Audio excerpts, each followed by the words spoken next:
Caros irmãos e irmãs, nós estamos nesses dias acompanhando a história do rei Davi.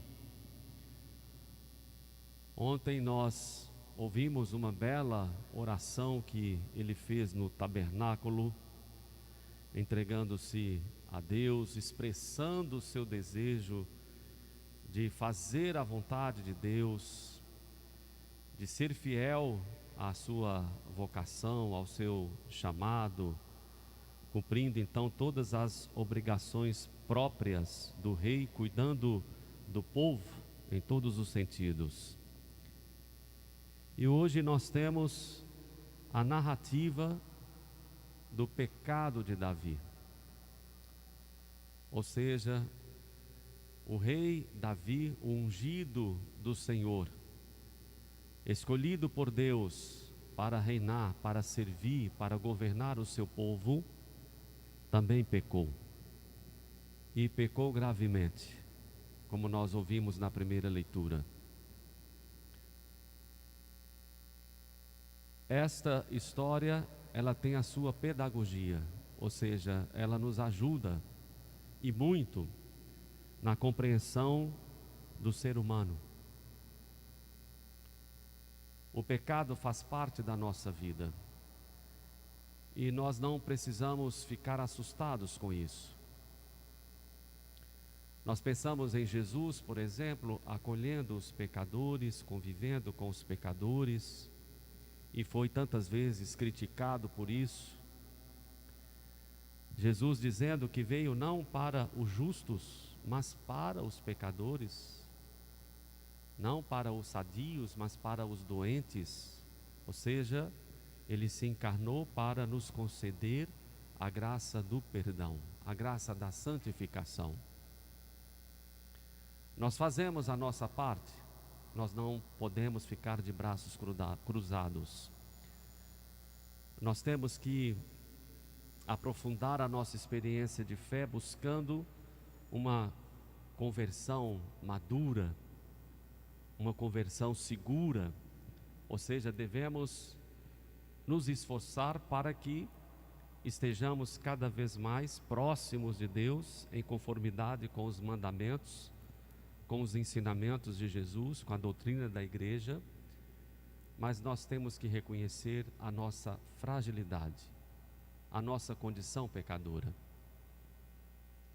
E nós devemos aprender com a história do povo de Deus, que também experimentou esta situação. Nós sabemos que Jesus em tudo se igualou a nós, menos no pecado. No mistério da encarnação, Deus assumiu a nossa condição em Cristo Jesus para nos perdoar, para nos conceder a graça da santificação. Nós conseguimos perceber quando o pecado começa na nossa vida. Às vezes, a nossa consciência nos acusa.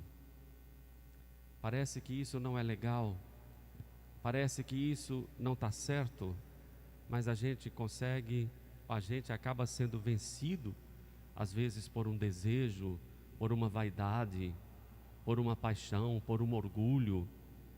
E a gente sabe quando o pecado começa, mas a gente nunca sabe onde vai terminar, onde ele vai chegar. E esse é o cuidado que nós devemos ter. Nós temos aqui na palavra essa história em que Davi se encantou com Betsabeia, aconteceu de deitar-se com ela, ela ficou grávida, ele ficou assustado com a situação, e ele foi então tramando atos depois de atos, para poder esconder esse seu pecado, até mesmo porque ele era o rei, e terminou na morte de Urias, marido de Betsabeia. Ou seja, o pecado foi ficando cada vez mais grave. É ruim pecar, mas o pior é permanecer no pecado. É desagradável fazer coisas erradas, desonestas, Mas é triste quando nós insistimos em pecar, quando a gente não faz o esforço para mudar de vida, para se converter, quando nós não experimentamos o arrependimento. O pecador que se arrepende alcança a misericórdia do Pai. Quando um pecador arrependido procura o perdão, por meio de um coração verdadeiramente contrito, desejoso de mudança, ele sempre alcança o perdão divino. Pecar pode ser feio, mas pior é permanecer no pecado, é insistir no pecado, é continuar nessa situação que nos afasta de uma convivência amorosa e harmoniosa com Deus e com os irmãos e irmãs. Então nós temos aqui o resultado de um processo de pecado que foi se tornando cada vez mais grave. Começou com um pecado, mas terminou com outro muito mais grave, a morte de um inocente, que foi tramada pelo rei. Mas também nós temos a atitude bonita de Davi de arrependimento. Nós rezamos o Salmo 50, que é um salmo que na liturgia das horas, no ofício divino, nós rezamos toda sexta-feira, nas laudes, oração da manhã. Toda sexta-feira nós rezamos o Salmo 50, e é tão bonito. O coração que é capaz de reconhecer o seu pecado, a sua origem, a sua carência, a necessidade que tem de Deus, da misericórdia divina, o caminho de conversão. Eu reconheço toda a minha iniquidade, o meu pecado está sempre à minha frente. Foi contra vós, só contra vós, que eu pequei e pratiquei o que é mal aos vossos olhos. Todo pecado é uma agressão a nós mesmos, aos outros e também a Deus. O pecado é sempre uma atitude ruim que interfere, que prejudica as relações fundamentais do ser humano. Quando nós pecamos, nós quebramos ou nós rompemos a nossa comunhão com os irmãos, a nossa comunhão com Deus, e também nós ferimos a nós mesmos. Por isso que nós devemos buscar sempre a conversão, para que possamos continuar a nossa vida de forma harmoniosa, de forma saudável, cultivando o relacionamento tanto com Deus quanto com os irmãos e irmãs. A saúde importante para o ser humano não é apenas a saúde do corpo. Às vezes ficamos preocupados apenas com a saúde do corpo. Enquanto não temos a doença do corpo, nós podemos tudo, nós fazemos tudo, nós não pensamos nas consequências. O pecado adoece a alma, adoece o espírito.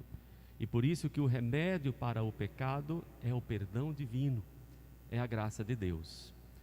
E aí nós ouvimos no Evangelho esta continuidade da pregação de Jesus a respeito da palavra, do anúncio do reino enquanto uma semente. Nós estamos no capítulo 4 do Evangelho de São Marcos. No capítulo 3, nós ouvimos a parábola do semeador, a semente que é lançada à beira do caminho, em um terreno pedregoso, entre os espinhos, e também uma porção que cai em terra boa. E o ensinamento é que sejamos uma terra boa, para que a palavra de Deus semeada em nós possa produzir muitos frutos. Aqui nós continuamos ouvindo esta comparação que Jesus faz da semente como sendo a palavra, o reino de Deus, que é semeado em cada um de nós, a resposta que nós devemos dar. Mas aqui ele insiste na ação divina, não tanto na resposta humana, mas na graça de Deus, no poder de Deus que faz germinar a semente. O reino de Deus é como alguém que planta ou que espalha a semente na terra. Ele vai dormir e acorda. Olha que comparação, que coisa bonita, que simbologia bonita. Ele vai dormir e acorda noite e dia, e a semente vai germinando e crescendo, mas ele não sabe como isso acontece. A ação é divina, e não nossa. Nós devemos acolher a palavra de Deus, a semente, enquanto terra boa, mas o processo de santificação é dom divino. Quando acolhemos a palavra, a obra de Deus vai acontecendo na nossa vida, às vezes sem que percebamos isso. Vai passando noite e dia, a semente debaixo da terra, até que chega o dia então dela germinar, crescer, encher as espigas e depois o tempo da colheita. E ainda uma outra comparação que Jesus faz, envolvendo a imagem da semente: o reino de Deus é como um grão de mostarda, que ao ser semeado na terra é a menor de todas as sementes da terra, mas depois cresce, se torna maior do que todas as hortaliças e estende ramos tão grandes que os pássaros do céu podem abrigar-se à sua sombra. Nós não precisamos ter medo da nossa pequenez, da nossa insignificância. Quando nós nos colocamos diante de Deus em total confiança, na perspectiva da fé, nós vemos acontecer em nós o milagre da transformação. Tudo que nós realizamos não é por força própria, tudo que alcançamos não é também por mérito pessoal, mas tudo é Deus que vai realizando em nós a sua obra, transformando coisas pequenas em coisas grandes. Apesar da nossa pequenez, nós podemos desejar a santidade, porque a obra não é somente nossa, mas é a ação de Deus, é o Espírito Santo agindo em cada um de nós. Vamos fazer as nossas orações, as nossas preces, as nossas súplicas. E hoje nós queremos rezar pelos professores de teologia, queremos rezar pelos teólogos. Nós estamos celebrando a festa de Santo Tomás de Aquino, uma mente brilhantíssima, uma inteligência que nós conhecemos assim, quase que de forma única, uma pessoa importantíssima na igreja.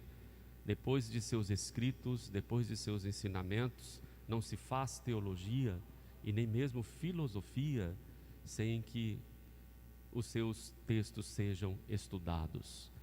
Nós, padres, também fazemos filosofia e teologia porque nós entendemos que existe um diálogo entre a razão, a capacidade do ser humano de refletir, de pensar o mundo e aquilo que Deus também nos mostra nas Sagradas Escrituras. Fé e razão não são caminhos opostos ou contraditórios para se alcançar a verdade, mas são caminhos que se complementam.